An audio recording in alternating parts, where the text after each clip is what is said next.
İkinci qrup əlilliyi olan Elmir Mirzəyevin banka nə az nə çox 25 min manat borcu var. O deyir ki, səhhəti ilə bağlı 2014-cü ildə bank VTB-dən kredit götürüb. Birinci devalvasiyadan sonra ödəniş edə bilməyib. Sadəcə olaraq mən pensiyamı gözləyirəm ki, gəlsin, bir hissəsini verim evə. Yəni, başqa cürə necə pul ola bilər ki, mənim cibimdə? Təsəvvür edin, mən kiraya qalıram, 3 nəfər ailə, plus 350 manat mən pensiya alıramsa.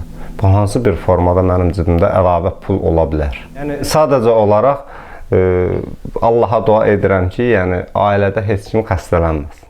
Elmir Mirzəyev deyir ki, bank onu ikinci devalvasiyadan sonra məhkəməyə verib. Tərtər rayon məhkəməsinin qərarına əsasən o hər ay borcundan 30 manat ödəməli idi. 2017-ci ilin yanvarından onu da ödəyə bilmir. Mərkəzi Bankın məlumatına görə 1 milyard 597 milyon problemli kredit var.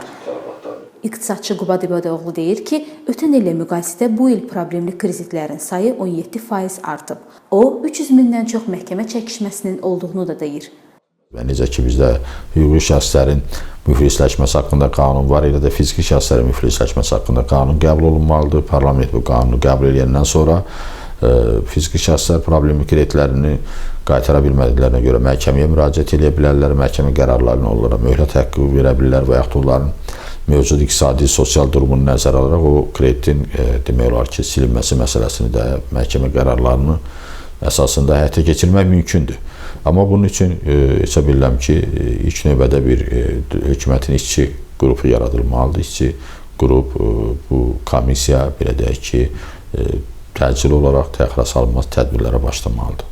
Qubad İbadoğlu bildirir ki, problemin həllinə dövlət əl qoymalıdır. İqtisadçı hesab edir ki, hadisələrin gedişinə hökumətdən heç bir müdaxilə olmasa, bank sistemi, sahibkarlıq çökə bilər. Kimi müəyyən bir dəyər zəncirləri var. Yəni bunun artıq bu yeni yaratılmış dəyər kimi formalaşmır. Əslində bir zərər zənciri var. Çünki bu zəncirdə bu həlqədə iştirak edən bank da, dövlət də, sahibkar da, istehlakçı da hamısı bundan ziyan çəkir və bu getdikcə ziyanların məbləği də artır.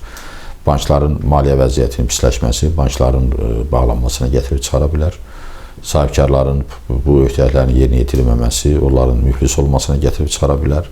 Yəni, bütövlükdə ciddi, negativ iqtisadi təsirlərə malik olan bir prosesdir. Ona görə bunun uzanması, mən hesab edirəm ki, iqtisadiyyata əhəmiyyətli dərəcədə mənfi təsir göstərəcək.